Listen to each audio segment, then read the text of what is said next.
So it's technically autumn now, but I kind of forgot to get my other fall costume out of storage, so I guess I'm just wearing this for a couple more days. So anyway, Trust Thomas opens up with Thomas just going along with his merry little way. And then Birdie is running on the bumpy road, complaining that the road's too bumpy because the railway was supposed to deliver tar to smooth out the road, but didn't. Thomas says, "He'll make sure it happens. You can trust me." And then we cut to the quarry. And James hates the fact that he's shunting trucks and pulling freights. I'm not going to sing the theme song again. And Gordon suggests that he makes up a little lie to get himself out of this one, because that worked so well last time. It worked just splendid. Basically, James makes up the fact that he is sick, so Thomas has to do his work for him.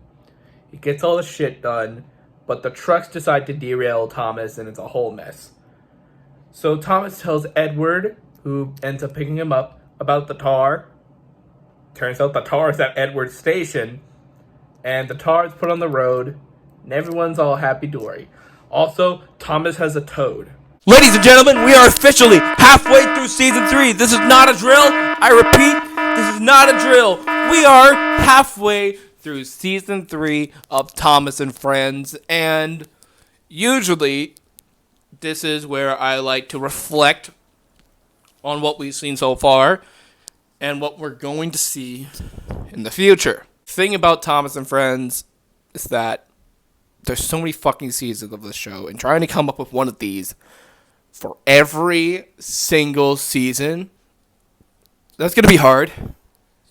But I definitely got one thing I would like to add and mention, and that being the humans in the show. Humans are all over the island of Sodor. It's not like tugs or cars where humans just don't exist for some reason. With Thomas and Friends, humans are very present in this world. Can you name a single one of their names outside of Sir Topham Hatt? No, you can't. Because the thing is, these humans, they aren't fucking characters at all. They are hardly even plot devices. Like, none of them have names. They are all either Thomas's driver or Thomas's fireman, or say Gordon's driver and Gordon's fireman, or literally any engine, and that's their driver and that's their fireman. Sir Topham Hatt is the only human character that we've seen in the show so far who has a fucking name. Technically, the only other character is Mr. Conductor, who canonically is a character on the island of Sodor, but he never showed up in the show so far, so he doesn't count yet, which is quite odd to me. I know it's weird to focus on the humans in a show about talking trains. Imagine you were watching a Muppet movie and none of the humans have any names. All the Muppets have names, but all of the humans are just nameless entities. And they all look the same. Like, literally. Everyone is just some wooden-looking white dude. Every driver and every fireman looks like the exact same person. And I know why they all look the same.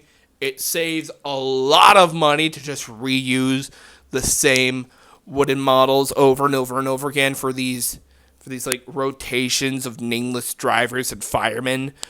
Like, oh, we got to make sure that Thomas's driver looks different from Bill and Ben's driver or Boko's driver. Like, nobody's thinking that while making this show.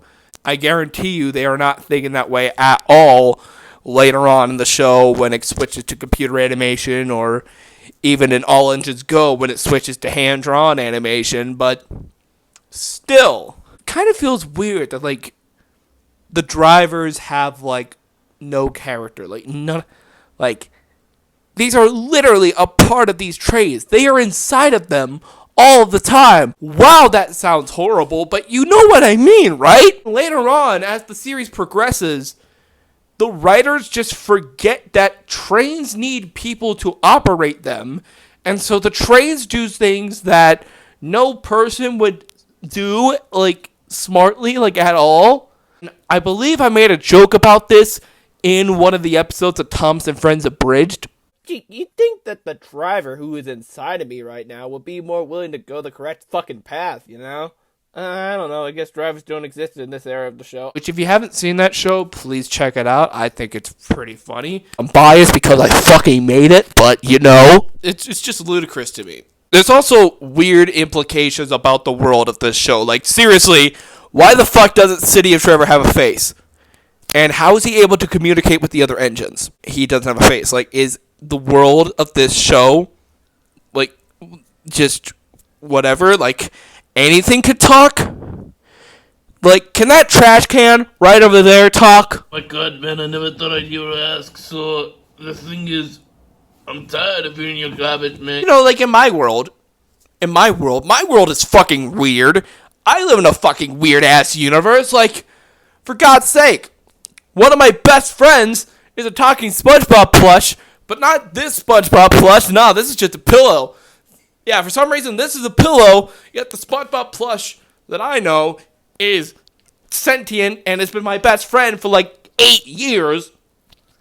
And I live with, like, 20 other puppets and, like, 3 people who look exactly like me.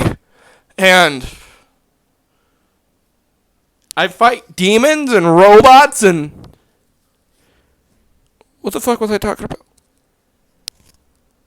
Yeah, the logic of Tom's and Friends. The logic of this children's show with talking trains. Little weird lore going on here, you know?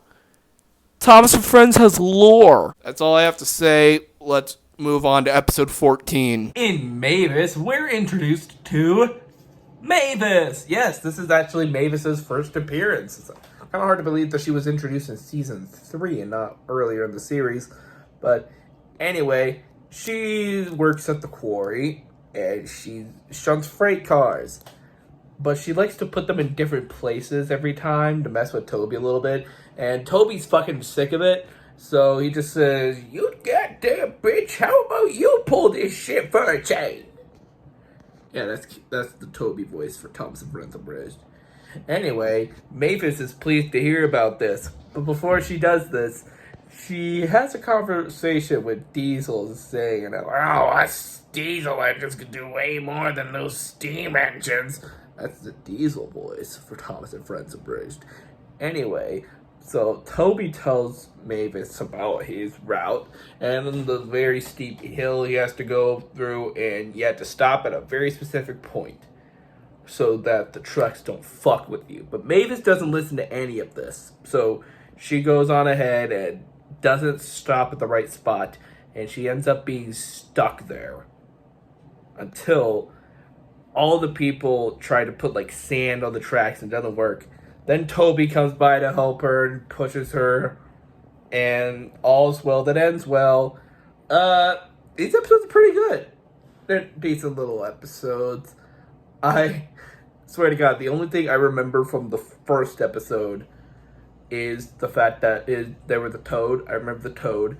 And I do remember this Mavis episode quite a bit. So, nice to unlock these memories again. Sorry that these past few episodes have been really shitty. Just me holding the camera.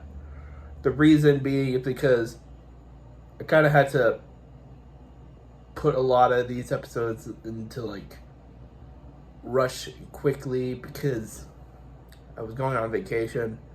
But vacation's over now, which means Monday's video should be all nice and normal with the voiceover and shit. So stay tuned for that.